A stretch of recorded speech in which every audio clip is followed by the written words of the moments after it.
Hello, I'm Walter Bradley, and Fernandez. Heart Talk. Excuse me, I lost my beard.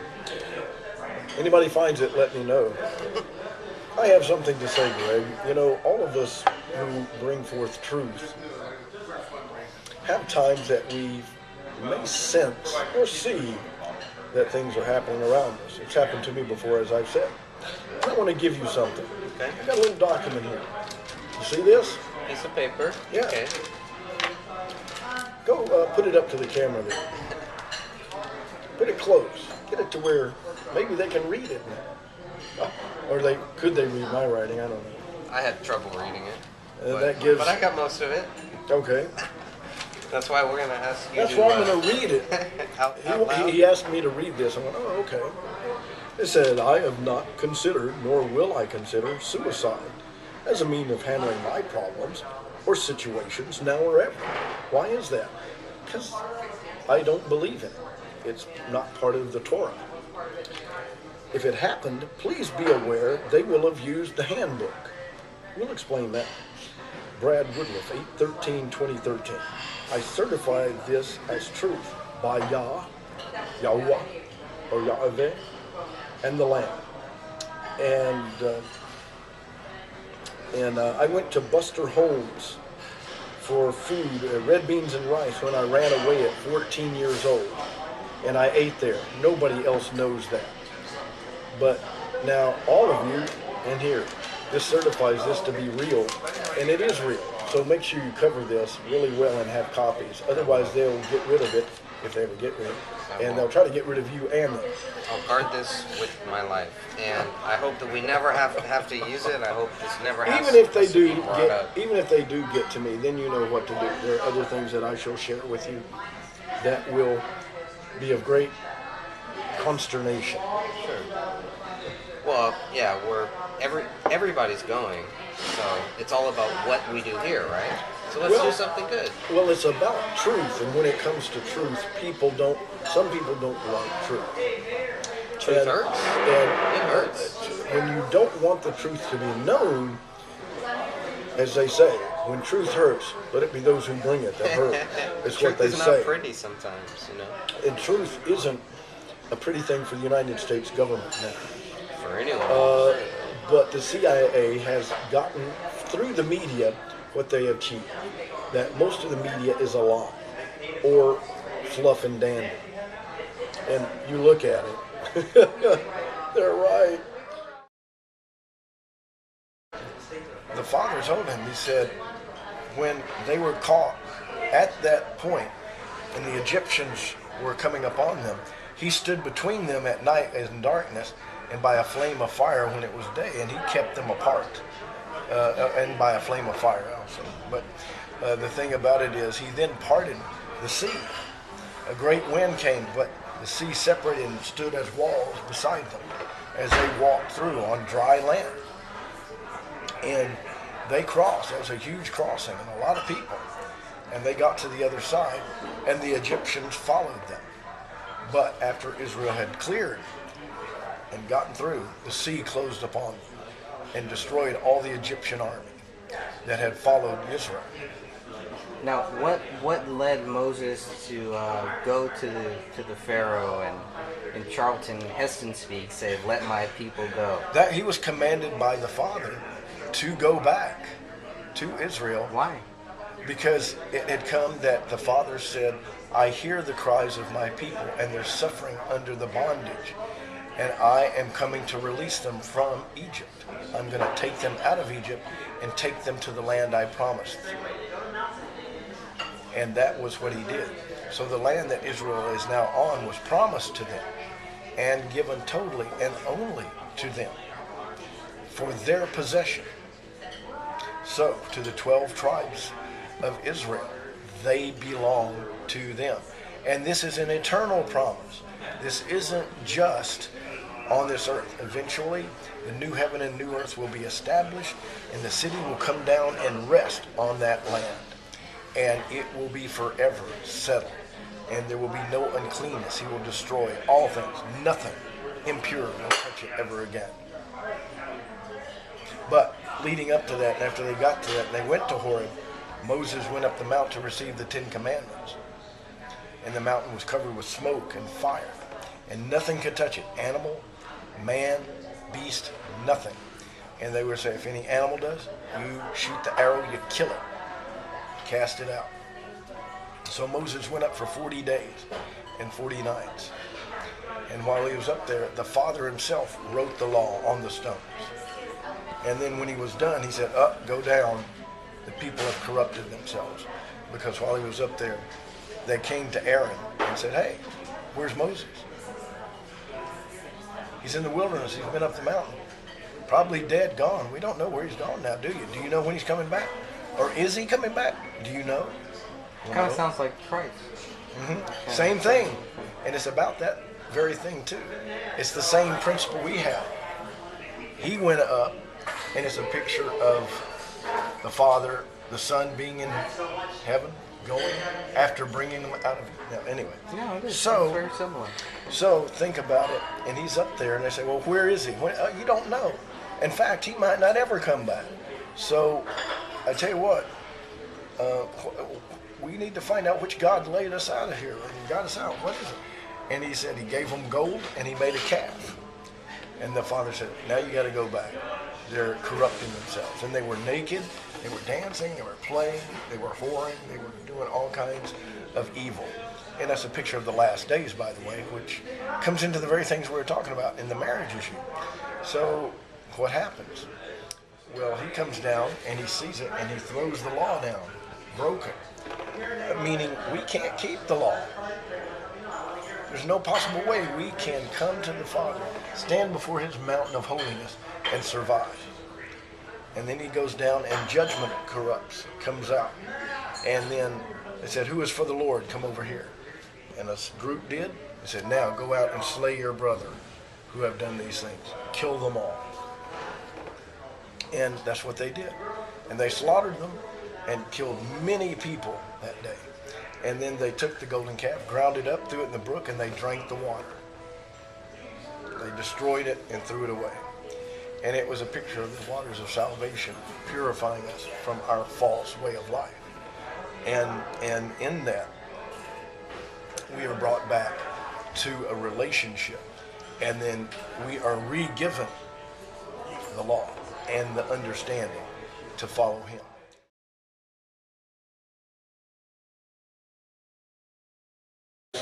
We're in a republic.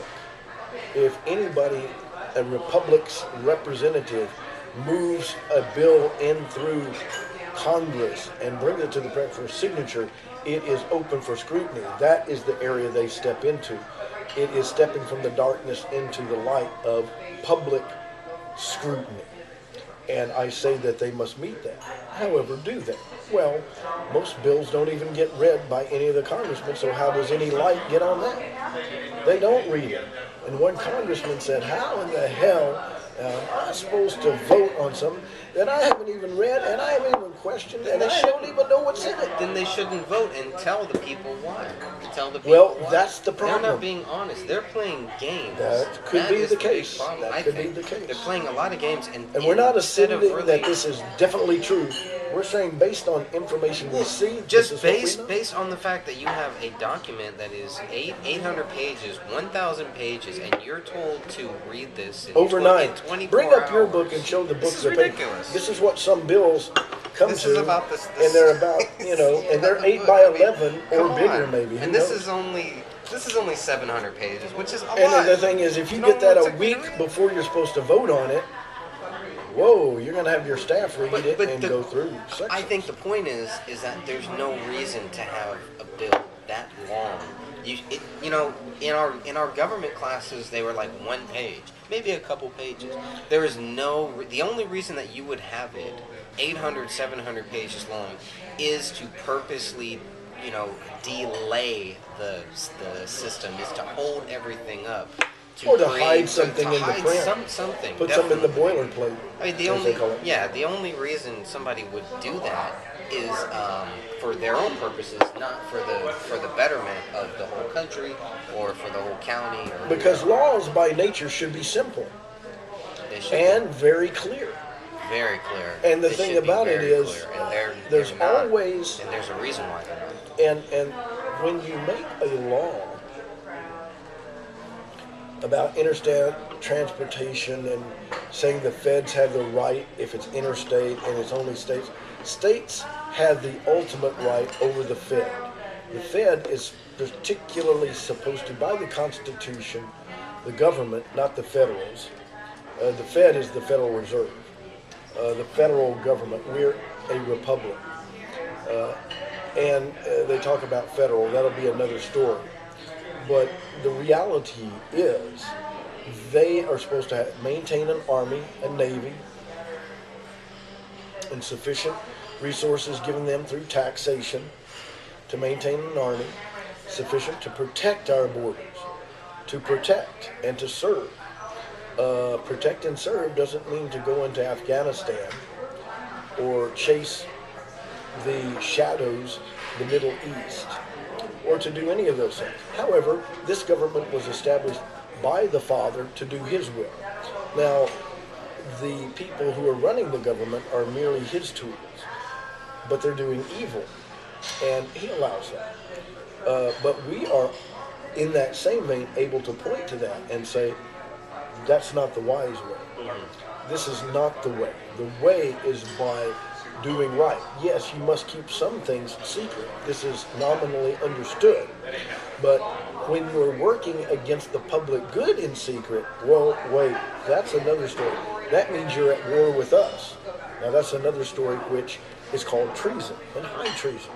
For example, the Supreme Court saying that premeditated murder is okay, and I'm not against gay people, but I am against promoting anything that is harmful and destroys the foundation of society, which is the family, which is set forth in the Bible. And when you go against that, you are going against creation and nature. It's not natural. Natural is the created form. Unnatural is the aberration or the breaking from the norm. So anything abnormal is what? Not natural. And the thing is, the reason people are so confused and think that we must allow this or that is because they've been trained to be like the government and told that this is fair and just. However, they have overlooked 2 points. Fairness and justness is based not on what their perceptions of life and how they want it to be, or doing what's right in their own eyes, which anybody can do that. It's doing what's right according to the law, and all law would have to have its true inception from the law that came from the Creator. Yeah, but a lot of people don't believe in that, so well, neither did Adam and Eve, so we've got the history there. But they actually talked to God, like they had God like right in front of them, and now we're at the point where it's like, well, everybody has turned away from Him. Well, yes, we do. We have the Not Word. Not in the same way, though. Yes, we do, because we have His Word. But you can't. I mean, He physically, and from what I read in Scripture, He physically talked to them. They were physically hiding from God. So I mean, it's like But see, that's no excuse for us. True. Because the fact is, He does have His Word, and He does speak through it. And He accounts that we must come to Him by that. So I don't care what man says, you're still accountable, just like Adam and Eve were. And He will come to you and speak to you as a mouth. And He makes our speech. If He made us speak, He's going to speak. And He speaks in many different ways. But the main and most effective way is He says, if you want to know me, you come to my word. And that's the truth, and He will speak. Does He need to verbally do it? If somebody sends a letter to you and tells you something, is it any different than if they spoke to you? No, because they have conveyed their heart and mind in a letter to you. They wrote you a letter, and you know what they mean, you know what they said, and you know what to expect. If I wrote you a letter saying, I'm coming back and I'm going to be at the train station, I want you to meet me there at 2:45 p.m. Be there square, 2:45 on August 45th, yeah, that's a good day. No, August 15th. Okay. August 15th, and I'll be there at 5 p.m. by the train station.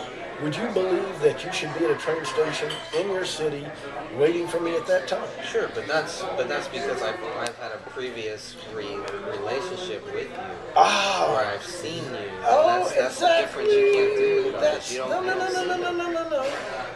So Blessed are those who but believe. That's why faith is in. Faith is seen, but it's not seen now. I think that It's if we seen, saw them, we it's wouldn't trusting. need the No, even if, no. But also, you know, You have to remember that people saw him. The Pharisees saw him, but they didn't believe. It's not based on seeing him physically. They saw Christ. He is the living image of the Father, and he told them. But and Adam they still didn't believe. But Adam and Eve saw God. They saw the. So at did least the from Pharisees. what I'm not in the same Yes, way. because he's the one that Not even appeared to Adam close. and Eve in the garden. He walked with the. That's his. He made coats for them. Christ He did. is the physical That's right. of that, but you know he didn't need that. Did he need to go in front of Adam and Eve? He didn't have to, but I think that was part of it. In my opinion, of that he walked there, good and it question. they heard him walking in the garden in the cool of Eden. Well, there he was, and he said, "Where are you? What are you hiding for? I'm here. What's wrong?" And they told him, "Oops. Well, you know that tree?